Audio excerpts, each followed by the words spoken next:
آپ کے سامنے کلیئر ہو گیا. اب دوسری بات سنو. معصوم صرف نبی کی ذات ہے. نبی سے غلطی خطا گناہ ہو ہی نہیں سکتا سوائے نبی کے. کچھ وہ اللہ کے مقبول بندے ہیں جن کو اللہ اپنے فضل سے گناہوں سے بچا کر اپنی حفاظت میں رکھتا ہے تو وہ محفوظ ہیں, معصوم نہیں ہیں.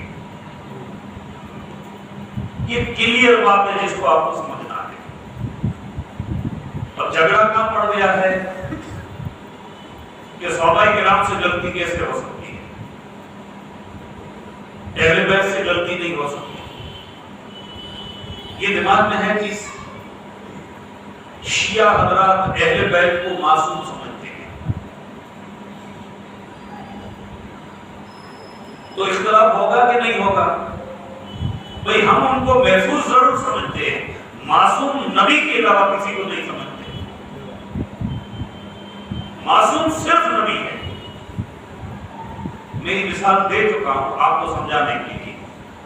2 سال کا لڑکا ہے, 2 سال کا, اس کو معصوم کہتے ہیں. ٹھیک ہے, کوئی بھی انسان 2 سال کے بچے پر اگر زنا کی حکومت لگائے گا ہم مانیں گے؟ عقل مانے گی؟ کوئی نہیں مانے گا. کیوں نہیں مانے گا؟ کہ عقل اس بات کی اجازت ہی نہیں دیتی, قبول ہی نہیں کرتی کہ گناہ کی, جس گناہ کی تہمت تم لگا رہے ہو وہ اس میں صلاحیت ہی پیدا نہیں ہوئی ہے. یہ گناہ کرنے کے لیے جو صلاحیت چاہیے وہ 12 سال کے بعد آتی ہے, 10 سال کے بعد آتی ہے, مگر 4 سال 2 سال کے بچے میں وہ صلاحیت ہی نہیں ہے. بس نبی کی پوری زندگی اس بچے کی, یہ نبی کا مقام ہے. اللہ نے نبی کو معصوم بنایا ہے. خطا کا ہم تصور نہیں کر سکتے. یہ رات کے اندھیرے میں لکھی گئی کتاب ہے کہ نبی سے بھی معاذ اللہ گناہ ہو سکتا ہے, خطا ہو سکتا ہے. اس بات کی نہ عقل اجازت دیتا ہے نہ ایمان اجازت دیتا ہے. یہ ہو ہی نہیں سکتا ہے. یہ لکھنے والے کی عقل ناقص ہے, وہ گمراہ ہے. اس کو پتا نہیں کہ جب 2 سال کا بچہ جس کو اللہ نے معصوم بنایا ہے, جو ہمیشہ اس کی معصومیت سلامت نہیں رہے گی, جب وہ گناہ نہیں کر سکتا تو نبی سے خطا کیسے ہو سکتی ہے, نبی سے گناہ کیسے ہو سکتا ہے؟ یہ بات کو واضح سمجھنا ہے. نبی کے علاوہ جو اللہ کے مقرب بندے ہیں, اب محفوظ میں کون ہیں؟ اللہ چاہے تو صحابہ کرام نے جسے چاہے محفوظ کر لے. اہل بیت اطہار کو بھی اللہ نے محفوظ کر لیا, گناہوں سے محفوظ کیا. معصوم نہیں ہے مگر محفوظ ہے. اسی طرح اولیاء اللہ کو بھی اللہ نے محفوظ کر لیا. اللہ کو گناہ کے ماحول سے, گناہ کے حالات سے خود اللہ بچا لیتا ہے. جیسے والدین بچے کو گناہ سے, برائی سے, غلط کاموں سے بچانے کی کوشش کرتے ہیں نا, وہ کبھی انسان ہے ناکامیاب ہو جاتے ہیں کہ ہمارا بچہ کوئی گناہ نہ کرے, مگر جب خدا ارادہ کر لے تو پھر وہ تو کامیاب رہے گا. اللہ سب کچھ کر سکتا ہے. وہ اللہ خود قادر مطلق ہے, کن فیکون کا مالک ہے, اور اس کے امر سے سب کام ہوتا ہے. اس نے حکم دے دیا ہے فرشتوں کو کہ میرے یہ مقبول بندے ہیں, ان کی زندگی میں کبھی داغ نہیں لگنا چاہیے, تمہیں گناہ سے ان کو بچا لینا ہے. بس بات ختم ہو گئی. تو وہ محفوظ ہیں. یہ بات کلیئر ہو گئی. اب تھوڑا تاریخ کو سمجھ لیں گے تو شہادت حسین سمجھ میں آئے گی. حضور اکرم نور مجسم سرکار دو جہاں صلی اللہ علیہ وسلم نے فرمایا کہ میرے بعد کل 30 سال جو نکلیں گے وہ عدل و انصاف پر مبنی ہوں گے, اور 30 سال کے بعد ملوکیت میری امت میں قائم ہوگی. پھر خلافت کا دور ختم ہو جائے گا. اللہ اور اس کے رسول کا جو قانون ہے دیانتداری ہے، اور جو اصول اور پیمانے ہیں خلافت کے، امیر المومنین کی حیثیت کون سی ہے، اس کے شرائط کیا ہیں، امیر المومنین مسلمانوں کا امیر کون بن سکتا ہے، اس کے پورے شرائط بیان ہوئے ہیں قرآن حدیث کی روشنی میں۔ عقل مند بھی ہو، دانش مند بھی ہو، عادل بھی ہو، علم والا بھی ہو، سب سے زیادہ اللہ کا ذکر کرنے والا بھی ہو، خدا سے ڈرنے والا بھی ہو، صابر بھی ہو، اخلاق بھی بہتر ہوں، عادتیں بھی اچھی ہوں۔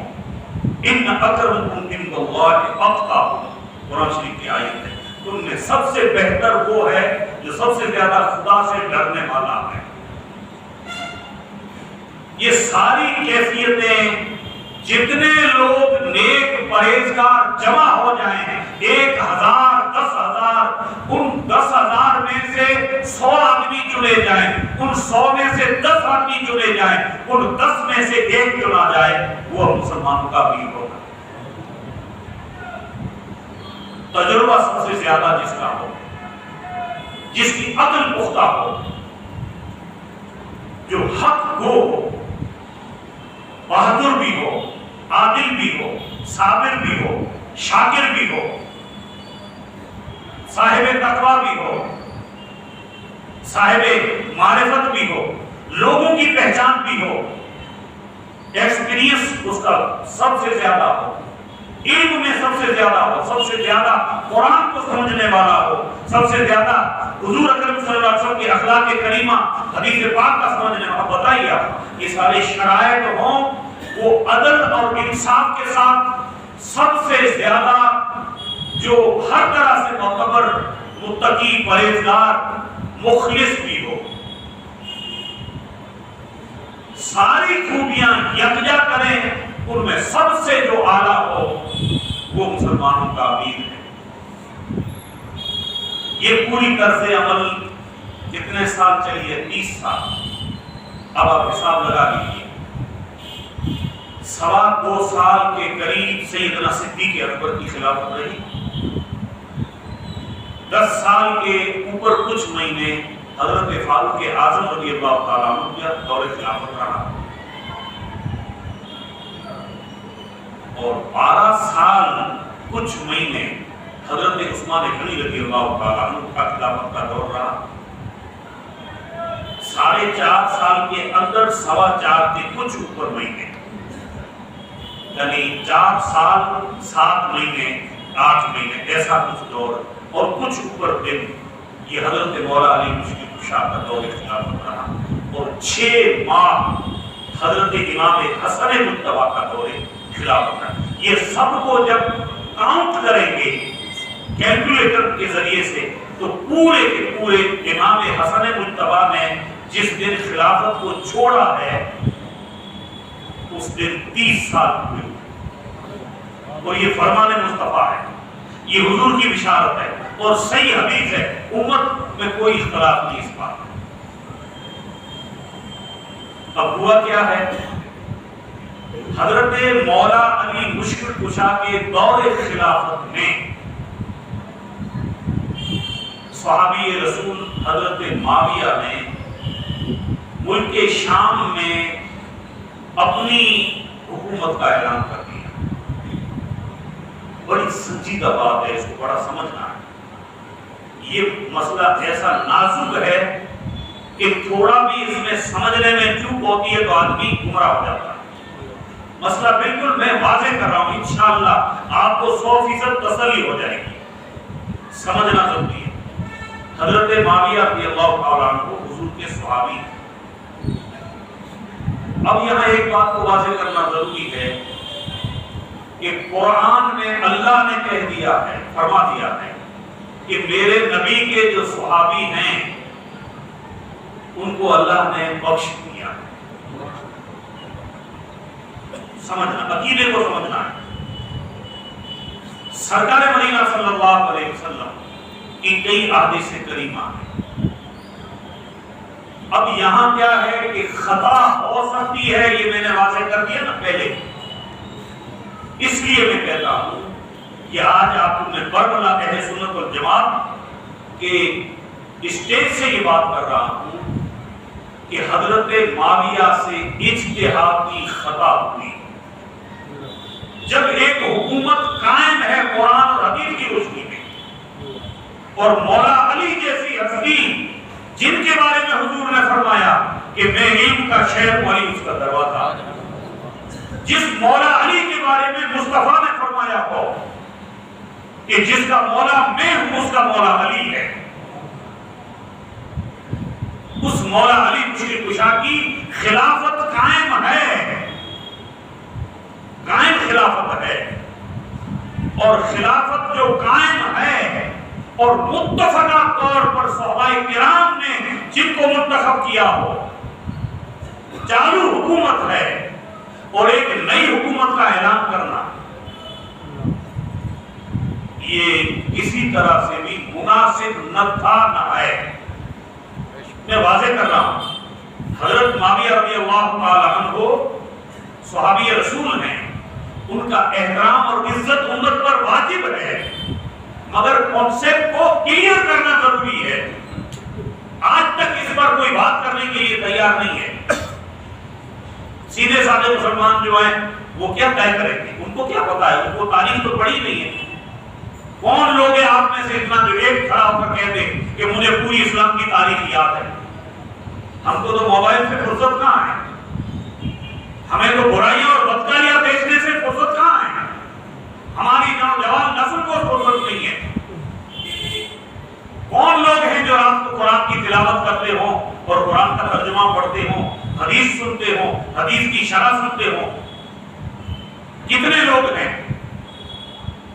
جب قرآن کی تلاوت کا ٹائم نہیں ملتا، اسلام کی تاریخ کا مطالعہ اور کتابیں کہاں رہی اب گھروں میں موبائل کے آنے کے بعد؟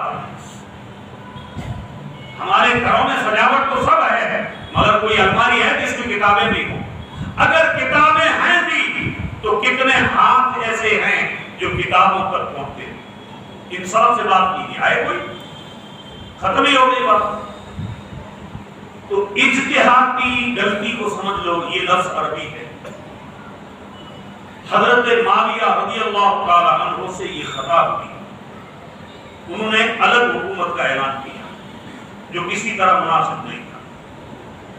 اب اعلان کر دیا، کافی لوگ ان کے ساتھ ہو گئے، ایک بہت بڑا گروہ، بڑی جماعت بن گئی، اور اعلان ہی نہیں کیا، حکومت قائم کر دی انہوں نے ملک شام میں.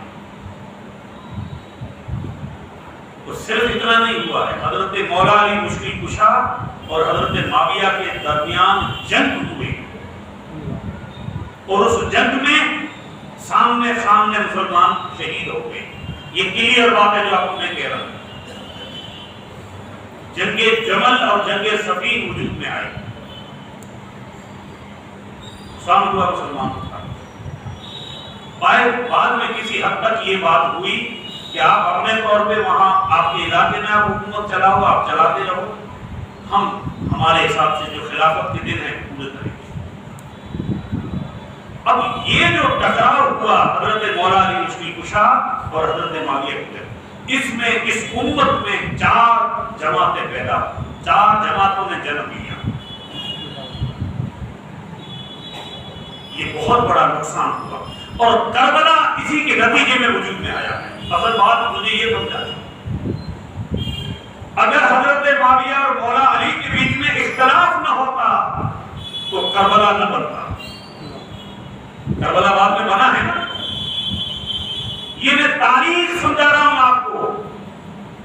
اتنی بڑی شخصیتوں کے بیچ میں جب اختلاف ہو گیا تو پھر بعد میں کیا حال ہوگا؟ جب مولوی آپس میں لڑ گئے، جب پیر آپس میں لڑ گئے، جب قوم کے لیڈر آپس میں لڑ گئے، تو پھر عوام کا باقی کیا رہا؟ جو لوگ لڑے ہوئے اور جن لوگوں کے بیچ میں اختلاف ہو گیا ہے، ان کے اختلاف کو سمجھانے کی جو بات کرنے والے لوگ ہیں وہی لڑ پڑیں گے تو کیا ہوگا؟ آپ بتائیے، کوئی ہے پھر حل؟ قوم کے لیڈر جو ہے وہ آپس میں لڑ پڑیں گے تو کیا ہوگا؟ عوام کیا کرے گی؟ اتنی بڑی شخصیتوں میں اختلاف اور اتنے حد تک کا اختلاف ہوا.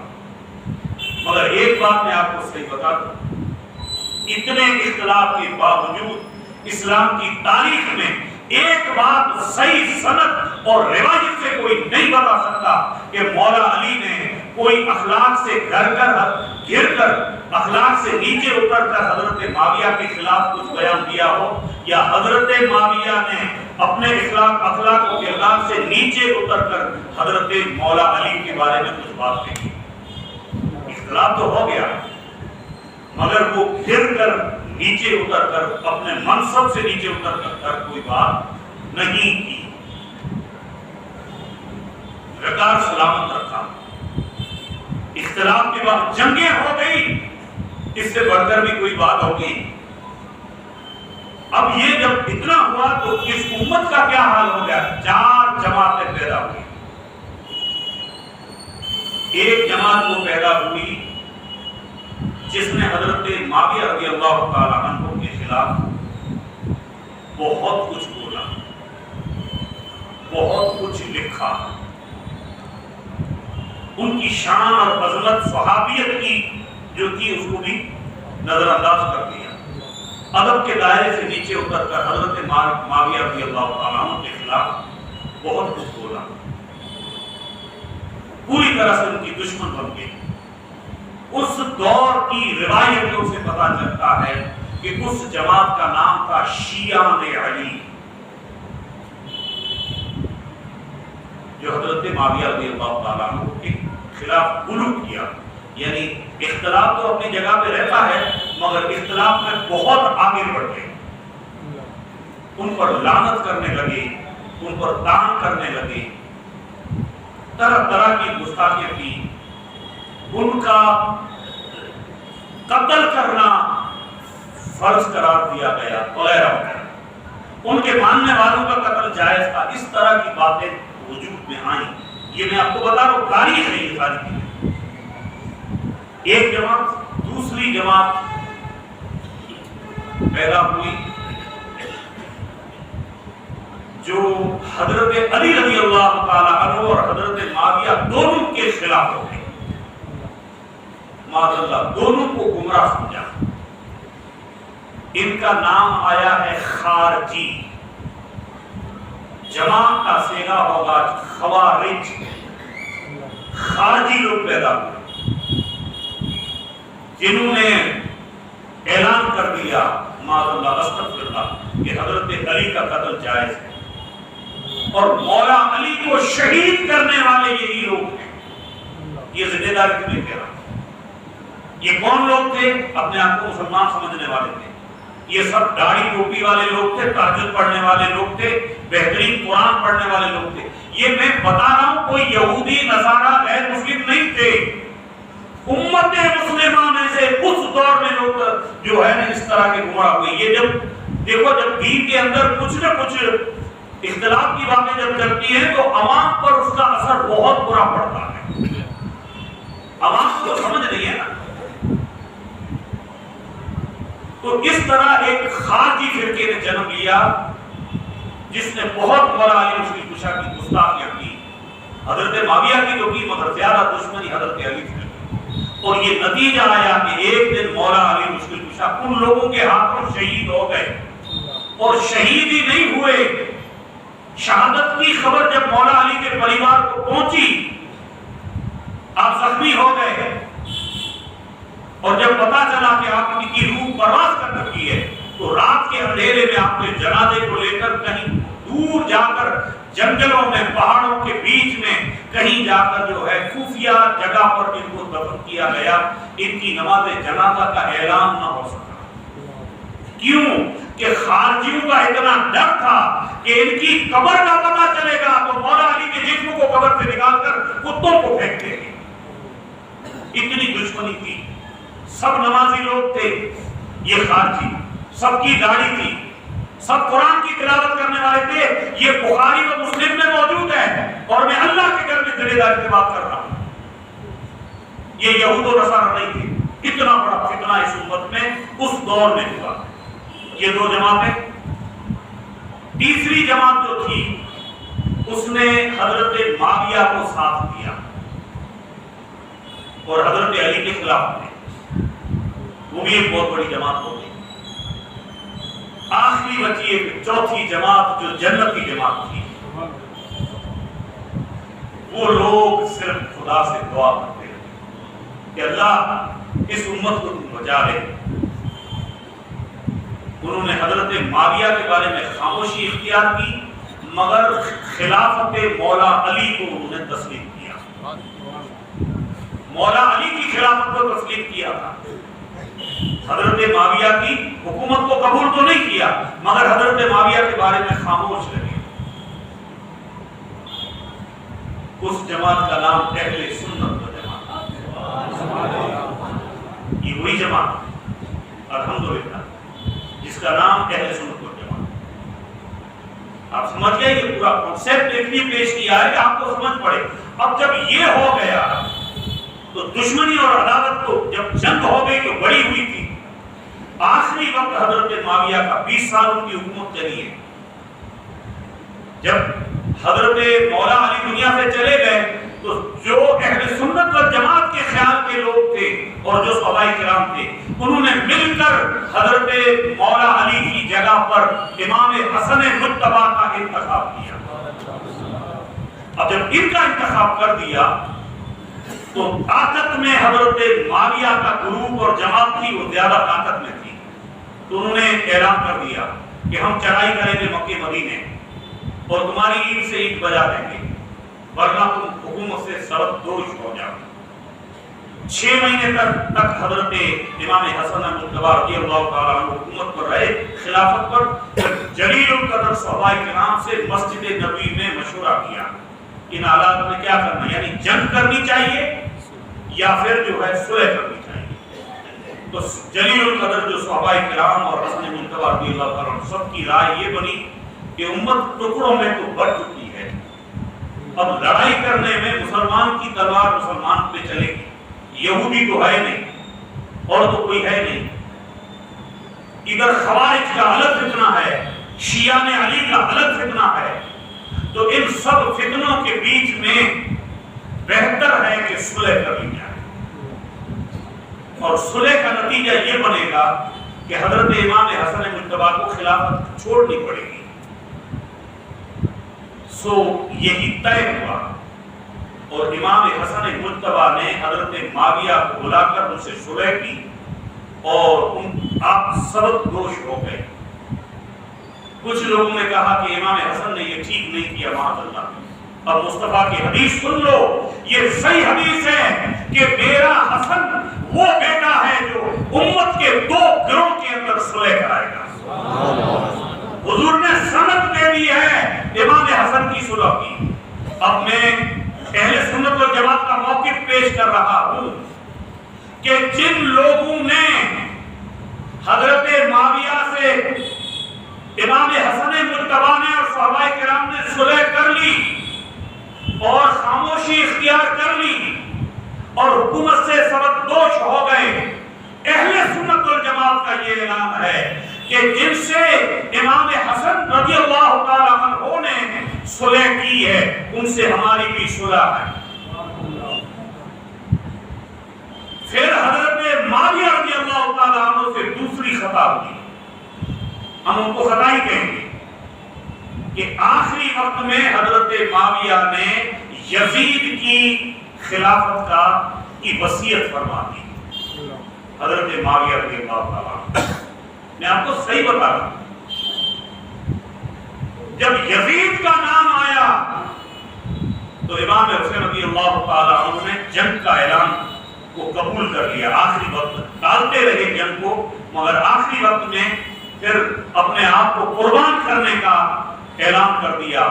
اپنی ذات کو اور اپنے خاندان کو اسلام کے نام پر قربان کرنے کا اعلان کیا. تو اہل سنت والجماعت کا موقف کیا بنا؟ امام حسن نے جن سے صلح کی ان کے بارے میں ہم خاموش ہیں اور جن سے جنگ کا اعلان بالآخر امام حسین نے کر کے اپنی جان کو اسلام کے لیے قربان کر لیا وہ ہمارا دشمن ہے. ایمان کا بھی دشمن ہے عقیدے کا بھی دشمن ہے. یزید پر لعنت ہے. یزید گمراہ ہے. یزید فاسق و فاجر ہے اور وہ امام حسین کا قاتل ہے. اہل بیت کا قاتل ہے. بدبخت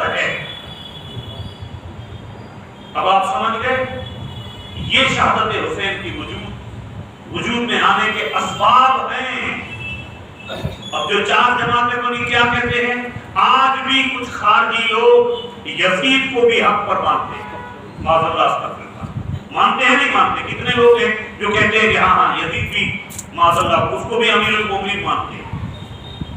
کچھ لوگ وہ ہیں، کچھ وہ لوگ ہیں جو حضرت معاویہ پر لعنت بھیجتے ہیں، ہم ان کو بھی سپورٹ نہیں کریں گے، خاموشی اختیار کرنی ہے۔ میں نے بالکل واضح کر دیا ہے، حضرت معاویہ رضی اللہ تعالیٰ عنہ کا ادب صرف ایک بات پر ہم کرتے ہیں کہ وہ صحابی رسول ہیں، باقی ان سے اجتہادی خطا ہوئی ہے، غلطی ہوئی ہے۔ اور رہی بات مولا علی کی، تو سرکار کی ایک یہ بھی حدیث ہے کہ اے علی، جو تجھ سے مومن ہوگا وہ ہمیشہ تجھ سے محبت رکھے گا، اگر مومن ہوگا وہ ہمیشہ تجھ سے محبت رکھے گا، اور منافق ہوگا وہ تجھ سے دشمنی رکھے گا۔ پھر مولا علی نے خود فرمایا، آج وقت تھوڑا زیادہ ہو گیا، آپ سے معافی چاہتا ہوں۔ تو دوسرا یہ خود مولا علی نے ارشاد فرمایا کہ مومن کے سر پر، گردن پر میں اگر تلوار رکھ دوں نا تو بھی وہ علی علی کہے گا، اور منافق کو میں اگر پوری دنیا سپرد کر دوں پھر بھی اس کے دل سے میری دشمنی نہیں جائے گی۔ اس لیے مولا علی کی محبت یہ ایمان کا درجہ ہے، یہ ایمان میں شامل ہے۔ مولا علی اور اہل بیت اطہار کی محبت یہ عین ایمان ہے، یہ عقیدے کی بات ہے، اس لیے ہم محبت رکھیں گے، اور انشاءاللہ یہ دعا بھی کریں گے کہ آخری دم تک، قیامت تک ہماری آنے والی نسلوں کے دلوں میں بھی رسول محترم کی محبت اور اہل بیت کی محبت اور صحابہ کرام کا احترام سلامت رہے۔ آمین۔ یہ چند باتیں تھیں، وقت اجازت نہیں دیتا ہے، ایک ضروری اعلان میں کر دیتا ہوں کہ 9 تاریخ کو، آنے والے مہینے کی 9 تاریخ کو ایک عظیم الشان پروگرام شہادت امام حسین پر رکھا گیا ہے، جس میں ایک بڑی شخصیت ہندوستان کی جو ہے اشرفی خاندان سے وہ تشریف لا رہے ہیں، اور علماء کرام بھی رہیں گے۔ نمبر 2 پہ مسجد کے اندر جو بھی مدینہ مسجد میں چندہ دینا چاہے وہ صدر صاحب سے مل لیں، عرفان بھائی سے، اور اگر نقد پیسہ دے تو ان سے رسید لے لیں، اور اگر کچھ مال وغیرہ لکھوانا چاہے تو ان سے لکھوا دیں۔ یہ خاص طور پہ گزارش ہے، مسجد کا عام چندہ کہیں بھی نہیں ہوتا ہے، مسجد سے باہر جا کر ابھی چندے کے لیے کوئی نہیں نکلا ہے، اس لیے خاص یہ گزارش ہے کہ جس کا ارادہ ہو وہ صدر صاحب سے مل لے۔ میں انشاءاللہ اتوار کے دن عمرہ پہ جا رہا ہوں، 20 دن کا میرا پروگرام ہے، میں اگست کی 20 تاریخ کو ریٹرن آؤں گا گجرات سے۔ میرے